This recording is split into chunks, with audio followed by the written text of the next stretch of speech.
Assalamualaikum warahmatullahi wabarakatuh. Selamat malam ya buat teman-teman semuanya, khususnya yang selalu menantikan video-video terbaru atau updatean terbaru dari channel Solusi Hutang, yang mana update hampir setiap hari ya, untuk mengedukasi dan memotivasi teman-teman semuanya, terutama yang baru telat bayar dan gagal bayar ya.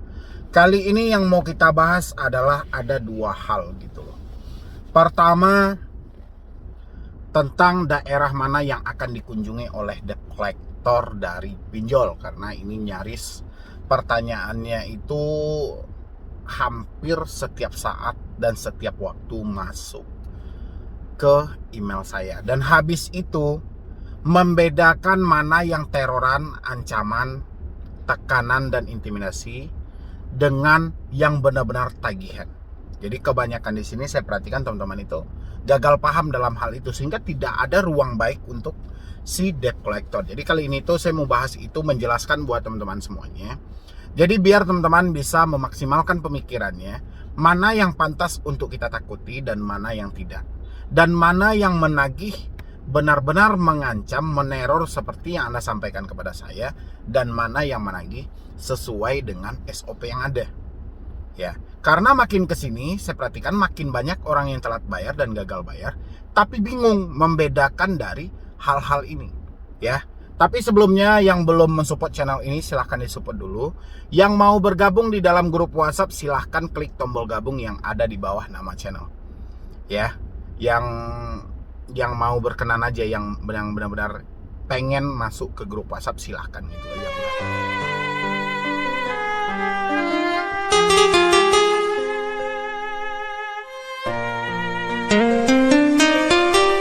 Oke, tentang daerah yang dikunjungi oleh debt collector. Jadi mengingat banyaknya orang gagal bayar, dalam satu pertanyaan ini bisa melebar. Pertama, daerah mana yang akan dikunjungi oleh debt collector. Begitu kita jawab, pertanyaan akan berganti, telat berapa lama DC akan datang ke rumah. Begitu kita jawab, apakah gagal di aplikasi ini mereka akan datang ke rumah. Ya, dan pertanyaan tentang daerah yang akan dikunjungi oleh debt collector dan pinjol mana yang ada petugas lapangannya, pertanyaan ini akan melebar dan terus meningkat. Ya, kenapa dari dulu Solusi Hutang itu paling malas membahas soal DC datang ke rumah, daerah yang mau dikunjungi oleh debt collector. Kebanyakan orang kontra menyampaikan, wah ya iya dong, Solusi Hutang tidak berada di Jakarta, Solusi Hutang tidak berada di Jabotabek. Makanya dia tidak tahu, dia tidak mengerti gitu. Ya, itu bagi orang yang kontra. Bagi orang yang pro, mungkin dia sudah paham kenapa Solusi Hutang atau Medibroni tidak mau menjelaskan pinjol mana yang ada petugas lapangan, pinjol mana yang akan berkunjung. Kenapa sih tidak mau menjelaskan hal itu? Karena saya ini sedang membangun mental, memperbaiki mental teman-teman semuanya, ya, supaya benar-benar pulih, terhindar dari pemikiran-pemikiran sesat seperti saat sekarang ini. Kalau saya menyampaikan, contoh, saya mendapatkan email nih, Bang, saya alamatnya di sini, saya gagal bayar di sini, dan saya baru dikunjungi oleh debt collector. Contohnya saya bahas itu tentang satu email itu, ya. Kita sebut aja orangnya misalnya ada di Pulau Jawa, misalnya gitu. Saya bilang, kami dari Jawa Tengah bang, kami gagal di pinjol ini, dan debt collector berulang kali datang ke rumah. Ya, kira-kira ketika tema itu saya angkat menjadi satu video, Anda tahu nggak yang ketakutan daerah mana? Ini yang saya bahas ini yang ada di Pulau Jawa ini, dan cuma satu orang ini, bukan seluruh yang ada di Pulau Jawa, tidak, cuma satu orang aja. Yang ketakutan di mana? Ada di Kalimantan, ada di Jakarta, ada di Sumatera, ada di Bali, gitu loh. Yang saya bahas di mana? Jawa Tengah. Jawa Tengah di mana? Kampung paling kecil, dan itu pun satu orang. Makanya sangat sensitif ketika kita membahas soal daerah mana saja nih yang akan dikunjungi oleh DC. Telat berapa lama nih DC akan datang ke rumah? Ya, aplikasi mana aja yang ada petugas lapangannya?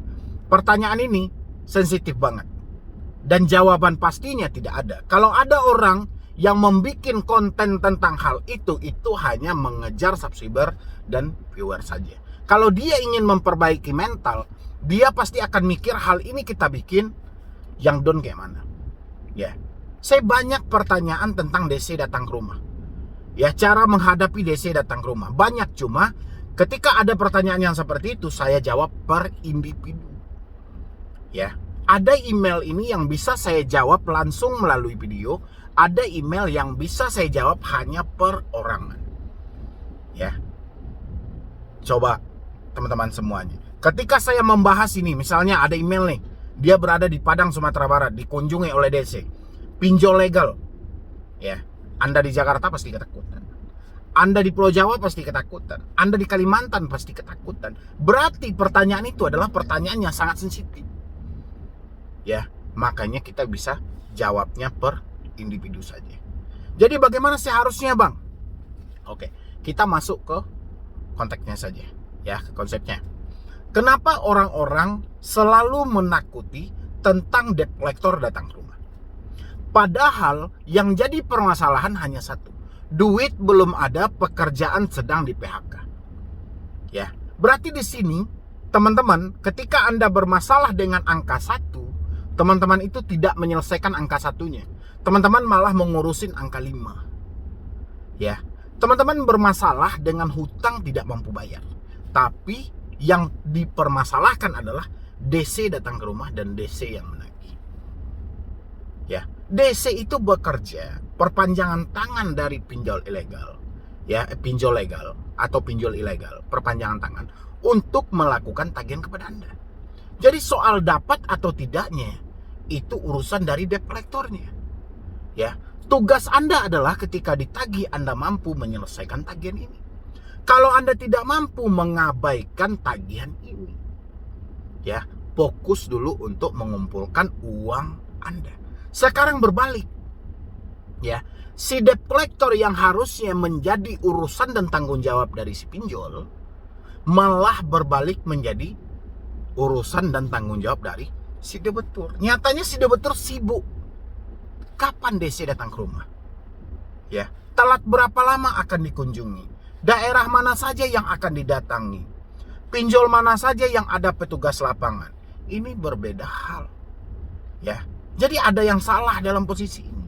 Kenapa orang-orang setiap hari selalu takut, selalu cemas? Karena dia tidak memikirkan pokok permasalahan mereka. Ya, paham nggak teman-teman gitu loh. Masalah Anda itu duit belum ada. Waktu Anda minjam itu karena duit Anda belum ada. Anda tidak mampu bayar, belum bisa bayar juga dengan hal yang sama. Duit belum ada. Tapi entah kenapa yang menjadi masalah dalam diri Anda, DC datang ke rumah. Dengan satu alasan, malu sama tetangga, Bang. Malu sama keluarga, Bang. Malu sama suami, Bang. Makanya jujur, sayang. Ya, jujur itu menyelamatkanmu. Terbuka, ini suami ditipuin, orang tua dibohongi dengan alasan orang tua saya ada riwayat jantung, Bang. Hei, orang itu mati bukan karena penyakit, tapi karena memang hidup dia cuma sampai di situ, itu kata Tuhan gitu loh.